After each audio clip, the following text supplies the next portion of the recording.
संसार में ऐसा वीर जन्मा नहीं जो मेघनाद की बलि दे सके। यह कथन रामायण के अत्यंत महत्वपूर्ण और अद्भुत पात्र मेघनाद की महानता को दर्शाता है। मेघनाद, जिसे इंद्रजीत के नाम से जाना जाता है, रावण और मंदोदरी का पुत्र था। वह न केवल लंका का राजकुमार था, बल्कि अपनी वीरता, शक्ति और तपस्या के कारण देवताओं और असुरों के बीच विख्यात था। आज हम मेघनाद की कहानी, उसके साहस, शक्तियों और अंततः उसके निधन पर प्रकाश डालेंगे। मेघनाद लंकापति रावण और रानी मंदोदरी का पुत्र था।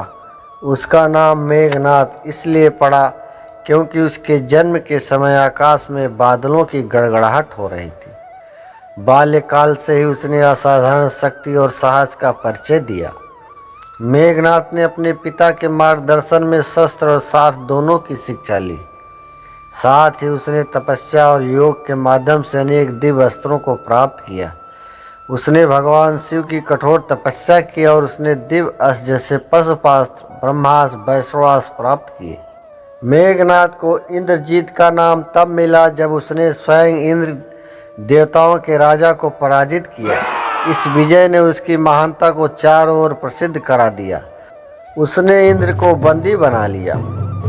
तभी इंद्र को मुक्त करने के लिए ब्रह्मा प्रकट होकर मेघनाद को आशीर्वाद दिया।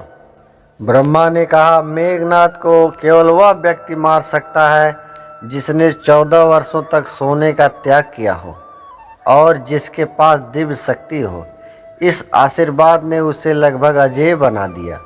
मेघनाद की वीरता का परिचय श्री राम और रावण के बीच हुए युद्ध में भी देखने को मिलता है। जब लंका के युद्ध में रावण की सेना कमज़ोर पड़ने लगी, तब मेघनाद ने युद्ध भूमि में कदम रखा। उसकी उपस्थिति ने लंका की सेना को नई ऊर्जा प्रदान की। उसने अपनी मायावी शक्तियों और दिव्य अस्त्रों का उपयोग करके श्री राम की सेना को भारी क्षति पहुंचाई। मेघनाद केवल एक बलशाली योद्धा नहीं था, वह मायावी शक्तियों का स्वामी था। वह युद्ध में छल, जादू और भ्रामक तकनीक का उपयोग करता था। उसने नागफास का प्रयोग करके श्री राम और लक्ष्मण को बंदी बना लिया था। यह घटना दर्शाती है कि उसकी शक्तियाँ कितनी अद्वितीय थी। मेघनाद की एक और महत्वपूर्ण शक्ति यह थी, वह युद्ध में अदृश्य होकर वार करता था। वह अपनी माया से शत्रु को भ्रमित कर देता था और फिर उस पर घातक प्रहार करता था। उसकी ये क्षमताएं उसे युद्ध में लगभग अजेय बनाती थी। मेघनाद के साहस और अजेयता के बावजूद उसका अंत हुआ। यह अंत धर्म और अधर्म के संघर्ष का प्रतीक था। जब श्री राम और लक्ष्मण ने रावण की सेना का सफाया करना शुरू कर दिया, तब रावण ने मेघनाद को युद्ध में भेजा। मेघनाद ने वीरतापूर्वक लड़ाई लड़ी, लेकिन वह अपने धर्म और पवित्रता की कमी के कारण अंततः लक्ष्मण के हाथों मारा गया। मेघनाद युद्ध के पहले एक यज्ञ करता था जो उसे अजेय बनाता था, इसलिए लक्ष्मण और हनुमान ने उस यज्ञ को भंग कर दिया। जब यज्ञ अधूरा रह गया, तब मेघनाद की शक्तियाँ कमज़ोर पड़ गई। युद्ध भूमि में लक्ष्मण और मेघनाद के बीच भयंकर युद्ध हुआ और अंततः लक्ष्मण ने शक्ति अस्त्र का प्रयोग करके मेघनाद का वध कर दिया। मेघनाद के बलिदान की कहानी न केवल उसकी वीरता और शक्ति को दर्शाती है, बल्कि यह भी सिखाती है कि अहंकार और अधर्म का अंत निश्चित है। मेघनाद के पास अपार शक्ति थी, लेकिन इसका प्रयोग अधर्म के लिए किया गया। यद्यपि उसने लंका की रक्षा के लिए अपने प्राणों की आहुति दी, लेकिन उसका अधर्म का पक्ष लेना उसकी मृत्यु का कारण बना।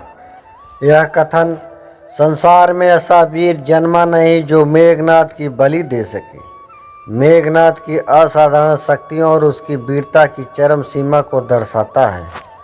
वह एक ऐसा योद्धा था जिसे हराना असंभव प्रतीत होता था, लेकिन धर्म के मार्ग पर चलते हुए लक्ष्मण ने उसे पराजित किया और यह सिद्ध किया कि सच्चाई और धर्म की हमेशा जीत होती है। आज के संदर्भ में मेघनाद की कहानी हमें यह सिखाती है कि ताकत और शक्ति का उपयोग सही उद्देश्य के लिए होना चाहिए। उसकी वीरता और साहस प्रेरणादायक है, लेकिन उसका अधर्म और अहंकार विनाशकारी था। मेघनाद की कहानी हमें यह भी सिखाती है कि कोई भी शक्ति या तपस्या तब तक सार्थक नहीं है जब तक वह मानवता और धर्म के पक्ष में नहीं हो। उसका जीवन इस बात का प्रमाण है कि शक्ति का दुरुपयोग होता है तो अंततः उसका विनाश निश्चित है। मेघनाद रामायण के उन पात्रों में से एक है जो साहस, बल और भक्ति का प्रतीक है। वह एक महान योद्धा था, लेकिन उसका अधर्म का पक्ष लेना, उसकी शक्तियों का गलत उपयोग करना उसकी हार का कारण बना। संसार में ऐसा वीर जन्मा नहीं जो मेघनाद की बलि दे सके। यह कथन उसकी महानता और अजेयता को दर्शाता है, लेकिन साथ में यह भी स्पष्ट करता है कि कोई भी योद्धा धर्म और सत्य के समक्ष टिक नहीं सकता। श्री राम और लक्ष्मण का संघर्ष धर्म की विजय का प्रतीक है और उसे सिद्ध करता है कि सत्य और धर्म सबसे बड़ी शक्तियाँ हैं।